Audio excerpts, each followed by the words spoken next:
welcome back to the Thought That Counts podcast. Today is a little bit of a different episode. I am in Washington, D.C. right now, visiting some friends for one of my buddies' birthdays. And let me tell you, it's been interesting.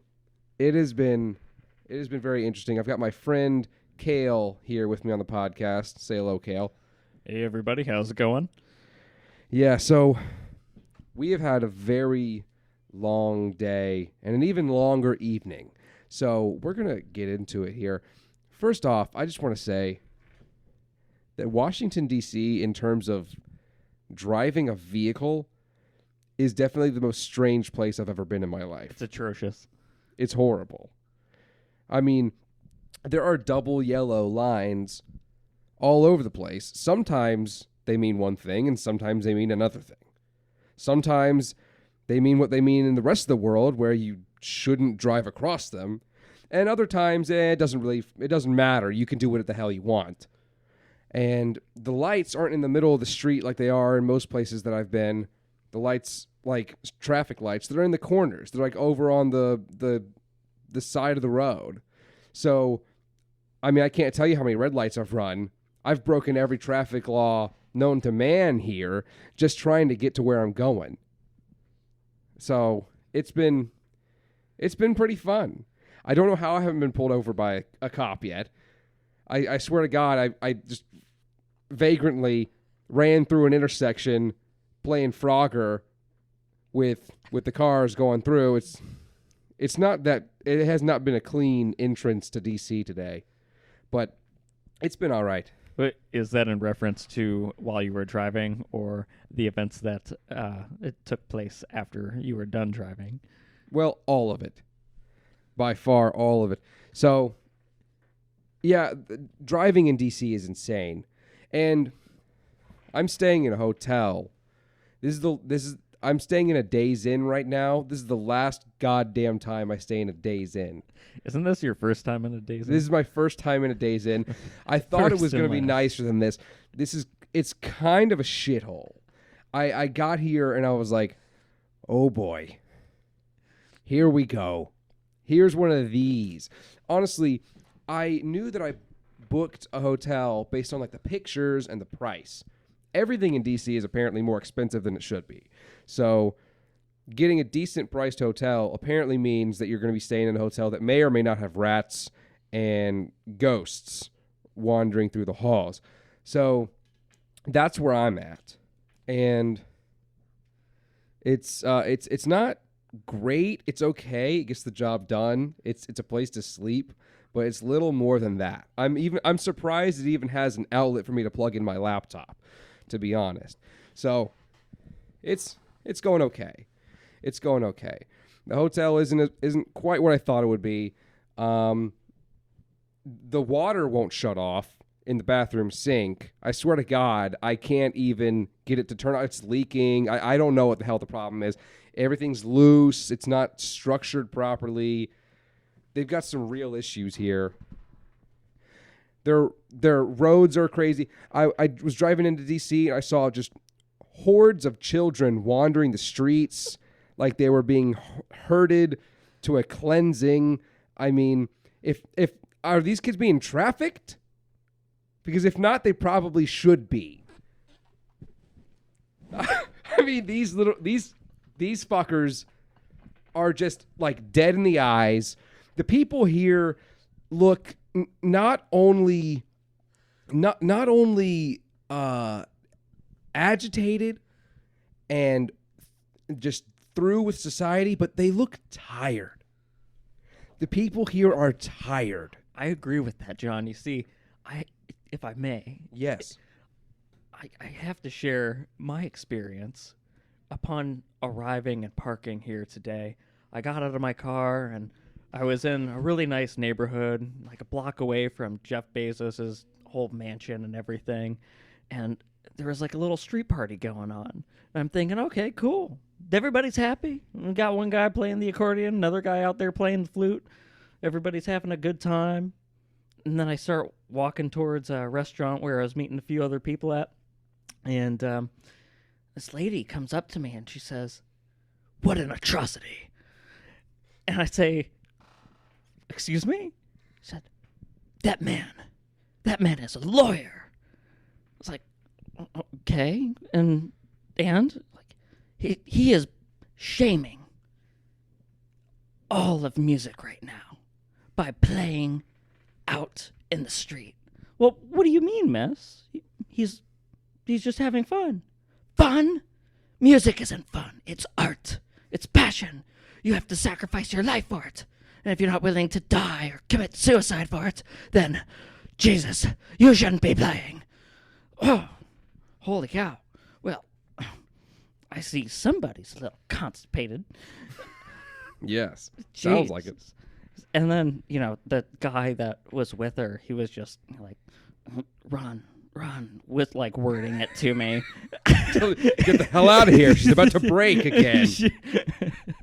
Yeah, so with that cue, I headed on out. But Jesus, and then I was walking down the block to get to the restaurant, and then just getting all these weird looks from people. And I don't know what it is, but I understand the presence and the atmosphere that you are referring to. Yeah.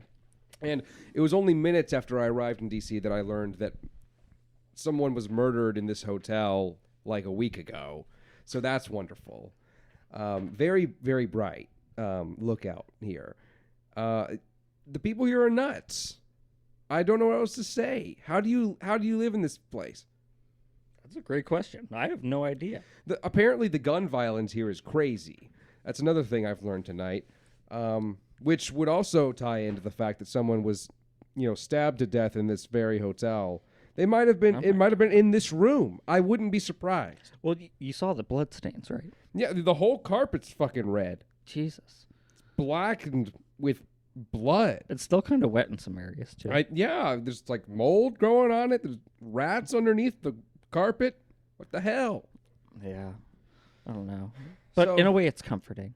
Yeah, a little bit. I mean, I'm glad to know that it's not the best place you could be in, because the best places that you could be, those are probably higher targets. You know what I mean? On the list of like people who are trying to make a quick buck.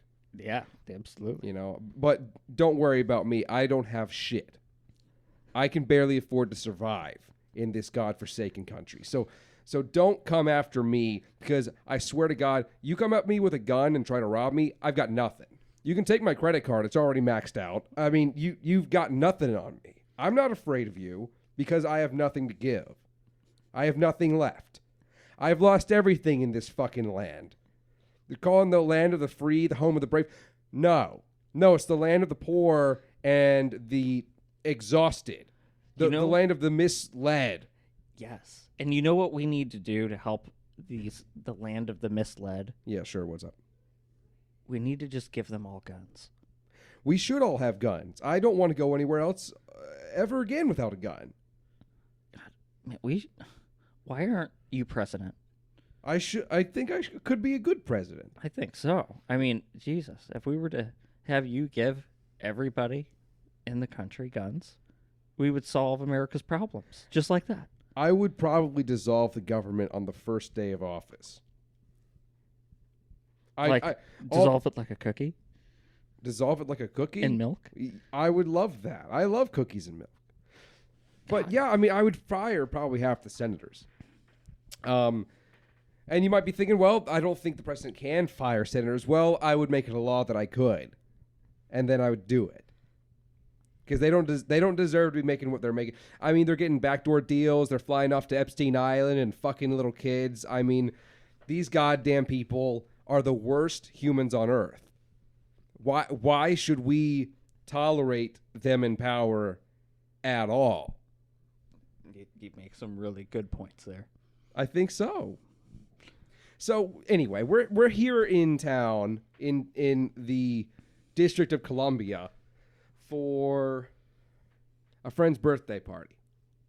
Well, not really a party, but just a friend's birthday sort of celebration weekend. So it's been good. So now let me tell you kind of what we've done so far this evening. It's pretty late. right now. It's a little after 2 in the morning. Yeah, it's a little after 2:30. But we wanted to go ahead and recap everything while it's still fresh in mind. So we started off the night at a Mexican restaurant. And let me just go ahead and say, I love everyone involved. I love everyone here. My good buddy whose birthday it is, I love him to death. And I would never speak ill will of him or any of my friends. So everything I say here on this episode is fully intended for good. And, no harm, no foul. So, with that being said, we start off at this Mexican restaurant, and it goes poorly. I'll say that. It turned into a little bit of a shit show. Now, we kind of recovered and moved on, but let me tell you, we had a reservation for 8 people. And that would have been fine if 8 people had come. But extra people started filtering in. We ended up with 11. They had to get an extra table and like 5 extra chairs. It was rough, to say the least, I think. What are your thoughts on that, Kale? I mean, Kale showed up later. I was one of the first people there. I sat down at the table, and people started coming, and we were grabbing extra chairs from, the corners of the restaurant and shit. And it's like, okay, well, there's, one more chair over there for the next person who comes. And after that, I don't fucking know what's going to happen. And we had to end up, the manager of the restaurant walked over, and he's like, okay, how many fucking people are coming to this shit? How many people do you have? Because he was tired of it. I mean, we had 6 at first, and then it went up to 7. We grabbed an extra chair. Up to 8. We grabbed an extra chair. Up to 9. We asked the waitress to grab a third chair. I mean, they're getting tired of us by then. And we haven't even ordered our food yet. I mean, we've been here for an hour eating chips and drinking margaritas. We haven't even ordered our food yet because we know more people are coming. You could see it in their faces. They were sickened. I saw it. I saw that sickening look of disgust that they had for us just sitting, wasting their space and their time. Yeah, it was bad. And we were taking up more of that space and more of their time just slowly. And they knew they were losing money. And maybe they saw through the initial intent and plan of this birthday, which was to prevent them from making as much money as they could on a Friday night. It was. I mean, I was hoping that they would, go out of business by the time I was done with them. But, we'll see. We'll see how that unfolds. I'm going to revisit it tomorrow so I can... If it doesn't work, then that just means we have to go back for longer and order less. I think so. We get there when they open. I mean, what time does a Mexican restaurant open? 11:30? Yeah, just get some free chips and we'll start working. Yeah, I'll just order water after water until dinner time, and then we'll leave. Because they can't legally charge me for water because that's against my human rights. But anyway, so we're at the restaurant. It's going well. The food was good. And then they have to get an extra table for us, which they did not plan for, clearly, because the reservation was only for one, table, technically. But regardless, we leave the restaurant. And what did we do after that? Well, let's see. We started to... Well, we actually ended up back at our friend's apartment, and we started to play some beer pong. That was fun. But it also led to some more shenanigans with it. Yeah. So we were a team in beer pong, and we wanted to play first, but other people got there, and we were like, okay, well, we'll play winner. And then the game goes on for 35, 40 minutes, and then they finally they did overtime.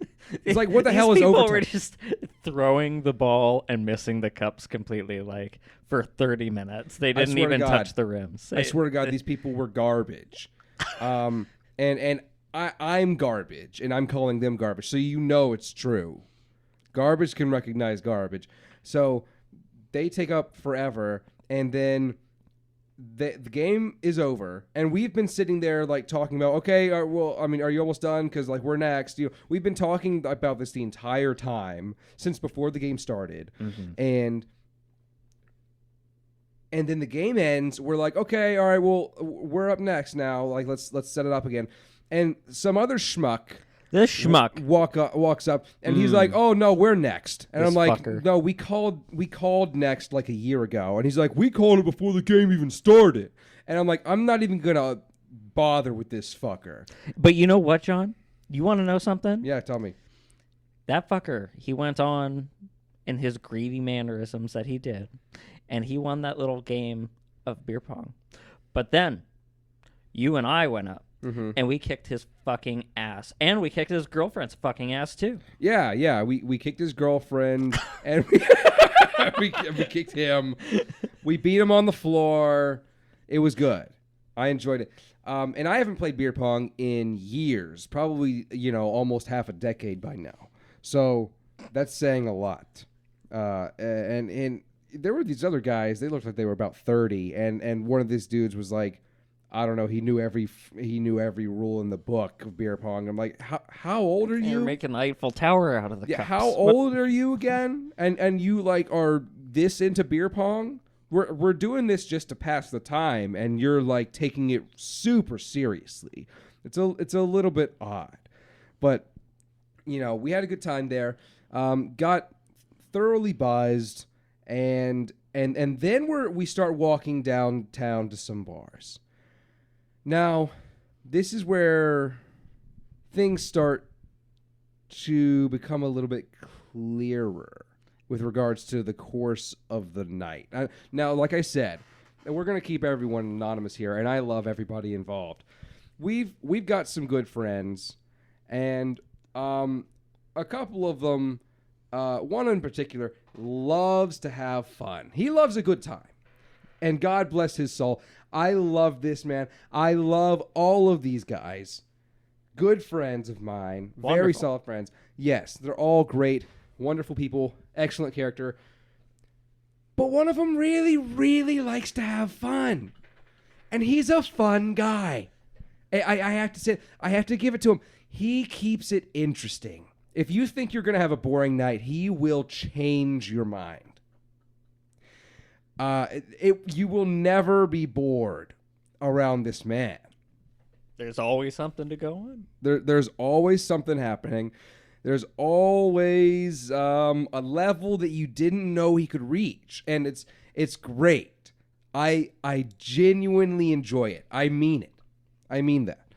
So we're walking, and well, some of these guys. We're walking, and then I guess there's some stumbles. Yeah. There's some cigarettes being burned through, and like 30 seconds. Well, like mushroom clouds are coming out, sucking it down.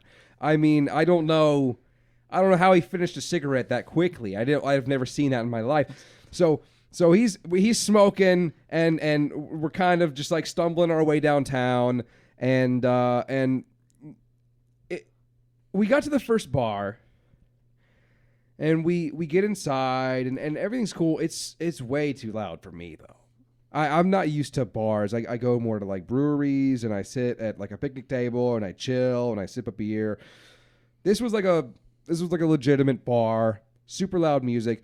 It was a very strange bar, though. It was like an Irish-themed bar, but they had Boys in the Hood playing on the fucking television sets. I don't know what the hell was going on there. There was fucking puke all over the men's bathroom, which I guess is standard, but it was kind of gross. It was kind of a shitty bar, I gotta be honest. I feel like sometimes the most popular bars are the really shitty ones. Yeah. Which is strange. Why is it the shitty ones that get so popular? Well, I don't know. There's just something special about hanging out and shit. I guess so. People seem to think that. So things are going well. We're drinking, and we're talking about, okay, so what are we gonna go to the next bar? And my friend is like, yeah, well, I'm going to finish this drink, and then we're going to go to the next one, and we're going to get some drinks there. And I'm like, okay, well, what if we go get some food? And somebody else was like, yeah, well, there's a pizza place across the street.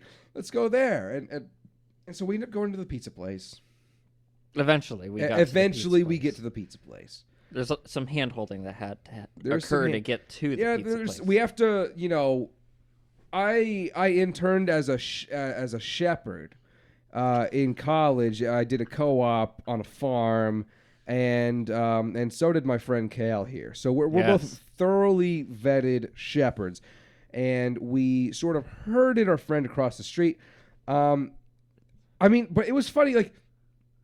There were times where he would like start to run away, and we had to go get him. I mean, I've never really experienced that. It was a good time. Like I said, he likes to keep it interesting. It's just like random bolts of energy. Yeah, very random bolts of energy. Have you, John? Have you ever seen that clip on Instagram where there's this sheep that has managed somehow to get itself stuck? I know exactly what you're talking about. In a giant gap in the earth. It's a giant crevice, and then he gets pulled out after much effort by tooth and nail by this like kind Samaritan who was walking past. Yes. And this sheep. What does he do next, Kale? Oh, the sheep. It jumps up again, and then it lands smack dab in the earth. It dives back into that fucking crevice, deeper than it was initially. You try to help it, and it fucking goes right back.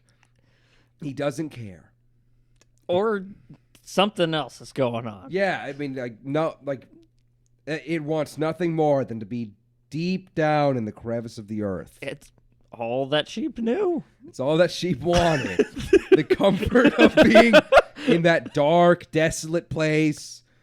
It was, so that sheep is a good muse for the events of the night.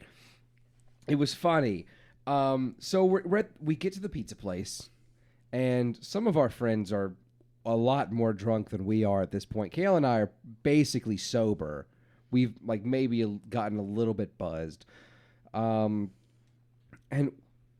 we're standing in line, and our one friend in particular is sitting down, mumbling, violence against us, and it's strange. I mean, there were moments where it was like, "Oh, I love you guys," and then he would turn and be like, "Y'all are the fucking devil." You're right. It was funny. That was sad. I've never heard someone go so quickly back and forth between love and hate, and it was interesting. So then we get the pizza. Before we even get the pizza, our friend has to make an emergency dash outside. Yes. It was a good time. We were concerned. What? So about that dash. Yeah, tell us. You were there. Oh, I was there. I saw it. And that dash was beautiful. And it was also horrifying at the same time, because after he had gone outside, for an emergency potential heave,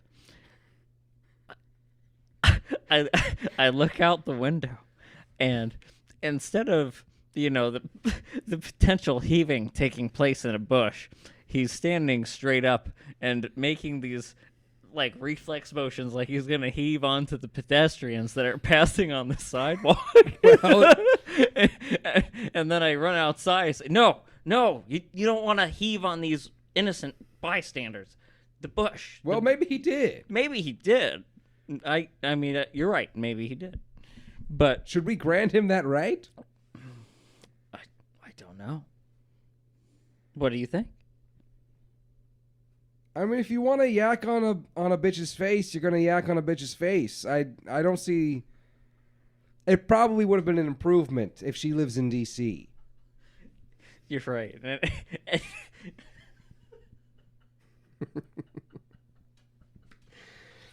So yeah, he gets out there. He starts to cool off a little bit. He's feeling a little bit better. We finally get the pizza, and when he got that pizza, though, Like, he tore the lid off of that box. My and God. then He was running away from us. Well, while devouring pizza. Yes, and he was trying to, like, talk, but while he was talking, it was, like, flying out of his mouth, and then he was holding the box like a shield and sword at the same And time. he's dashing through crowds. Dashing through the crowds, and he's, like, put a gash in a girl's arm with the cardboard box. Running into people, he's knocking over signs, and all kinds of shit. I'm just, like, running. I'm so sorry. I'm so sorry. And then I'm hearing, like, all these, ow, oh, and it's just plummeting through. Yeah, who the fuck was that? What was that? Crazy force. So, this is towards the end when it's very obvious we're not going to any more bars. We're going home. We convince our friend it's time to go home. He obliges. He obliges respectfully, and we start walking home. But then he also starts questioning whether or not we were still who we were. Yeah, I mean, he at different points after that moment, he accused us of being imposters, saying, y'all are the devil. I'd rather fight you than go to sleep. I mean, like, these are true things. So I've never heard such things. I've heard a lot of crazy stuff, and I've never heard the things that I've heard this evening come out of a human mouth. So we keep going. He's God bless him. God bless this man. Absolutely. He is a good man. Yes. And I love him. Yes. And he loves us very clearly from, the parts of the night when he was telling us how much he loved us. Yes. But, not so clearly from the parts of the night where he was telling us that he thought we were, spawns of Satan sent to destroy him. And he was running away out of fear. And then we have to corral him back, into our possession and say, hey, no, it's all good. It's all good. We're on your side. We're on your team. God sent us. We're on a mission from God to keep you safe. Yes. So, I mean, it took these kinds of reassurances just to keep the night under control. We finally get to our friend's apartment. And we missed something. Tell us. Well, you see, right before we were getting back to our friend's apartment, a very interesting conversation took place about, just trying to encourage the rest of the journey back, because there was a little bit of steam that was being lost because of the long walk. And it was like, look, you remember that pizza you were having? And our other friend here was telling him about how wonderful it would be to get back into his bed. In fact, it would be better than having sex with pizza. Oh, right. Now, what do you remember about that? So interesting. I remember the idea of having sex with pizza. Okay, so our friend at first said this pizza is like shit. I'd give it a 4 out of 10. And then at some point, like 2 seconds later, he's like, "Oh, this shit's a 13 out of 10." And then our third friend, like our other friend, is like, we'll call it friend A and friend B. Friend A is the first one. Friend B is the guys responding. Friend B's like, 13 out of 10. That means it's like the best shit you've ever had. Like, that means like this is the most insanely good pizza you could possibly imagine. So like, I mean, that's like, you'd want to fuck this pizza. Yes, I guess so. This is pizza you'd want to have. If like, it's a 13 out of 10, to. then you're gonna want to curl it up, get it tight, and go to town on. Yeah, you're gonna want to lovingly kiss the cheeks, and caress the underside before you tenderly make love to this pizza. And then we were like, well, what kind of pizza is best to make love with? And I said, well, I mean, probably not pizza with toppings. I imagine cheese, because at least that would have less friction. and probably be, closest to, what you would hope for. And what you would hope for with Love with Pizza. Well, yeah, I guess I mean, which makes sense. I mean, what else? I mean, yes, that's what you want when you love pizza. That's what you want. Exactly. So that's mostly what I remember. And our friend was at one point a little bit offended by our jokes about making love to pizza, and understandably so. It may have been at this point, though, John, that was potentially when he started to confuse us as Satan. Yeah. Oh, yes. I remember the Satan comments. Yeah, I think he started to really realize that in his mind that we were potentially agents of Satan because of these pizza comments. Yeah, he thought we were fucking spies. He thought we were double agents for like the Satanic Church. I don't know where these things came from, but I do know that it was pretty good stuff. I mean, you can't make this up. So someone made it up. Yeah, someone clearly made it up. I don't know who. I don't know who else is in there. I don't know who else is inside that head, but somebody made it up. And we get to our friend's apartment, and we get upstairs. Hold on. Let me back up. We're missing something, aren't we? We get on the elevator. By a miracle, he's not. By a miracle, he's not yammering through the lobby. He hasn't tripped at this point and fell down. But then, as soon as we get up in that elevator, we get in the elevator. The elevator doors open. We're getting off, and he's like, "No, I don't think I will." And he grabs onto the railings inside of the elevator, and he says, "I love this elevator, and I just want to wait here." He doesn't trust us. He's like, "No, I don't think I'm going to get off with you. The elevator will bring me to bed. The elevator's safer than going with you guys. I'm going to stay here." At this point, he genuinely does not believe we are who we say we are. He thinks we're imposters, pretending to be his friends who are trying to, I don't know, rob him, like burgle his apartment. I don't know. So he's bracing himself in the corner of this elevator. And fortunately, friend B at this point is like, "No, we're getting off the fucking elevator." He grabs him and kind of like pulls him off. Thank God that didn't turn into an all-out fight, because I was concerned at this point. He had already been using fighting words. I mean, it was right. Getting up there to that point. There was a level of spiritual emotion that was showing due to the fact that we were pizza Satanists that were in the hallway debating with him about whether or not he needed to go to bed. And since we pizzaists told him he needed to go to bed, and he didn't want to go to bed, the conversations progressively got louder out in the hallway, and we eventually had a few people peeking their heads out and just looking in at us, and then we're fumbling around, and on the average fucking door, you have one lock, maybe two, and on this door, we've got 3 locks, and we've got 3 sets of keys. Yeah, 2 deadbolts and a locked door handle, and we're sitting there trying to fumble for the keys. First of all, by the time we get to the door, our friend has stumbled over and cannot get up. Crashed. He crashed. I love this man. Yes. I would die for this man. Absolutely. No disrespect. But I had to help him up. And we finally get him up. And I don't know how I fucking got him up. But I did it. And Kale over here has his keys. He confiscated his keys on the walk over to the apartment building.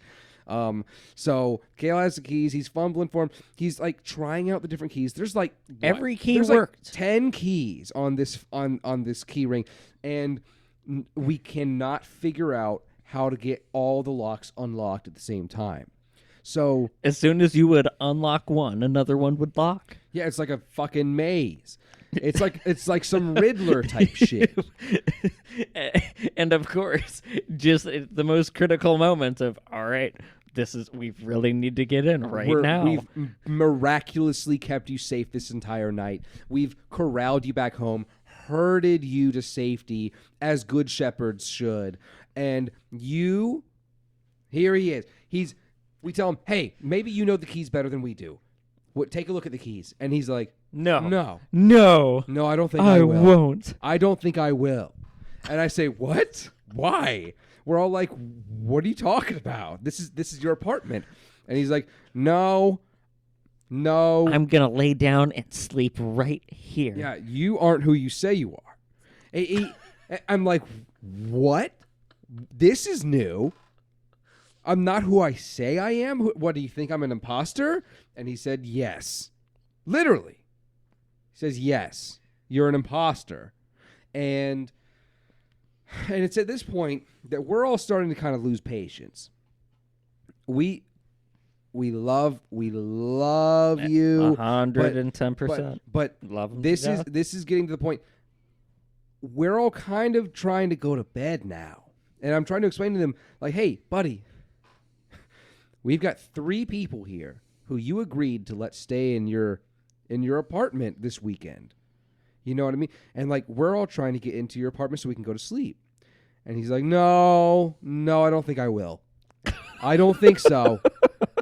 I don't think so. I'm not buying that shit. Yeah, but our stuff is in there. Yeah, all of our stuff. We need to go get our stuff. If you don't want us to stay here anymore, we still have to get our things. Yeah. And so this goes on for like 10 or 15 minutes. And it's starting to become a very contentious conversation between friend A and friend B. Kale and I go down to the lobby, and Kale gets the attention of the woman, the very kind and loving woman sitting at the desk. Bless her soul. And she's willing to come up and help us figure out the keys, because she knows the keys just as well as anyone and should. She knows the maze and how to unlock the maze. Yeah, so she is willing to come up, and I warn her. I say, hey, look, friend A up there is talking some crazy shit, and I just want to apologize in advance if he's a little bit off. So she's like, know what? It's all good. I deal with drunk people every night. It's all good. I totally get it. So she comes up and she unlocks the door in a jiff. We get inside. We get our shit. Night's basically over. Right, Kale? Or not quite. Not quite, John. Not quite. Not quite. Okay, so what then? So after we get inside, I think you got a couple of things, and you started to head on out to the hotel, and oh boy. And at that point, we're all just kind of excited. I'm excited to just fall asleep on a rug, and then a couple of other people. Someone was going to sleep on a couch, and another person on a blow-up air mattress, and then our friend says, you guys just suck. You guys are horrible. I hate you. Like, well, hold on here a second. We love you, man, and we're here because we're celebrating. We're celebrating you and everything. And well, I'm not buying it. He wasn't buying anything we were saying. He wasn't buying it. And then he runs over to his closet and he says, you guys just want me to go to bed, and I'm just not gonna be going to bed. I like it in here. I like this closet. Well, I know you like the closet, and it's okay to come out of the closet. But it's it might be time for you to go to bed right now, because we're all trying to go to bed. And then he starts trying to pick a fight with his brother. And then who happens to be friend B that I've been referring to this whole time. Yeah. And I've never seen friend B get to a point of, holy cow, like, I have to hold him back to prevent him from getting into a fist fight here. And that's just at that point, it's, all is lost. But yeah, and then after things kind of calm down, he lays down on the floor and he just goes limp completely. And he's close to the kitchen at this point. We're saying to him, "Hey, you're shouting. You're on the floor. You're not able to move your hands or your legs. You're just kind of wiggling around and making noise. We don't know what's going on. Are you okay?" And he just kind of keeps saying, you guys suck. You guys are horrible. I hate you." And look, we love you. We need to get you to bed though. We can't do this all night. We're exhausted. And then we try to we're just pulling him across the wooden floor to get him over to his bedroom. And then eventually, another friend comes over and he just says to him, I give you permission to stand up. And then all of a sudden, the 15 minutes of toiling around and just trying to drag him to his bedroom because he didn't have the ability to do anything physically. Once he was given permission to stand up and go to bed, because that's, I guess, what he was waiting for, then he stood up and then he went back to the closet and he said, I hate you guys. I'm going back. I'm going back into the closet. Oh, Christ. And then we're pretty much just back to the square of, all right, well, I'm gonna go ahead and call up John here because I can't convince him to come out of the closet, and then he vanishes into the kitchen, and then he goes limp, and then he tells us we're all pizza whores, and and then he says, well, let me help you get that air mattress, but I'm not coming out of the closet again. And then we never find the air mattress. And yeah, but eventually he stormed off, and he did go into his room, and I think he did fall asleep.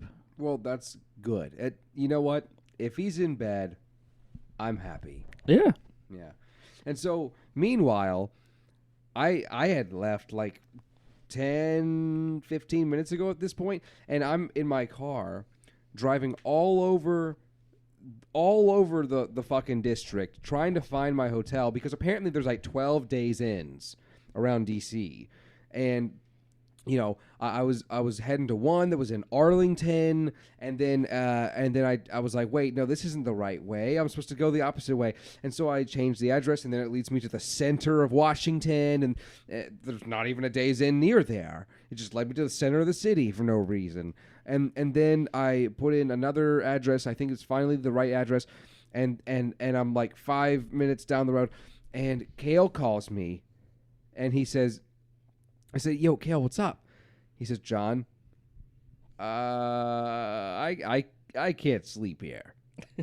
I need you to pick me up if you can. Would that be possible? I said, yeah. I'm just driving all over the goddamn district trying to find my hotel. I'll come pick you up. It's fine. That sure worked out great. And then we came here and we recorded this podcast. So, the funny thing is, our other friends are under the impression that we're going to be recording a podcast episode tomorrow. Little do they know, we will have already recorded one. We might still record something tomorrow and add it on top of this, but yeah. For now, it's past 3:00 now, so we're gonna try to wrap this up, and it's been a fun night. I think it's been fun. It's been challenging. It's a night we will always remember. Oh, yeah, that's a good way to put it. I'll never forget this shit. Yeah. That is very, very true. God bless our friends. Yes. God bless this horrible town, and God bless America. Wait, I think we missed something huge here, John. What did we miss? We started off the podcast by talking about how shitty DC is. Yeah. And how it does horrible, horrible things to people. Mm-hmm. And we've experienced something tonight. Something horrible. By our friend who is trapped here in Washington, D.C. Yeah, unfortunately, he lives here. I think it's the bad energy. And I think we have to get him out. We should. We should kidnap him. How? How would we do that? Well, we got to knock him out first, and then we'll, bag him. We'll tag him and bag him, put him in the back of my car. I could just get a really big box and label it as a closet, and he'll run into it. That's a good idea. Yeah. And then we ship him down to Florida, and he'll live there happily ever after. You're right. I think this is a good idea. It's where he belongs.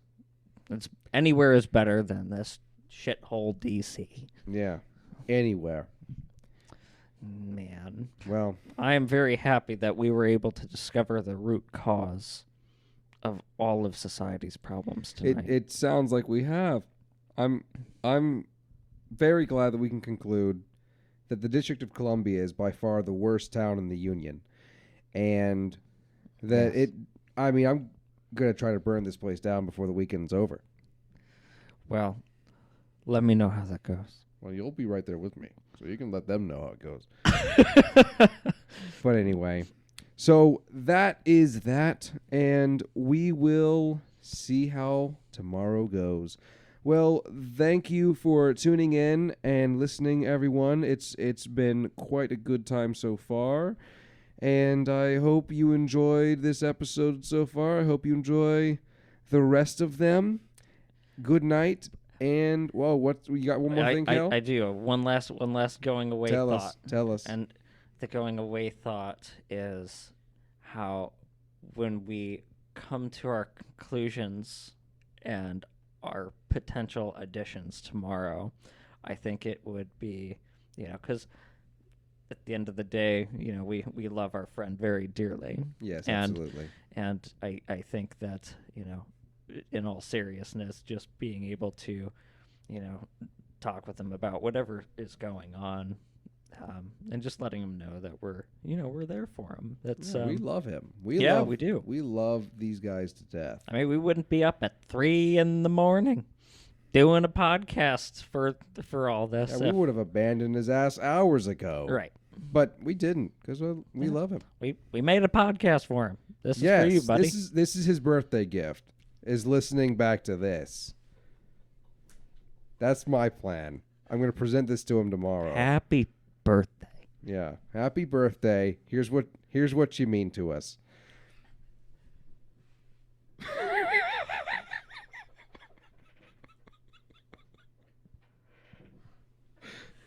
So on that note, we hope you've enjoyed it, and we hope you enjoy the rest. Good night and cheers.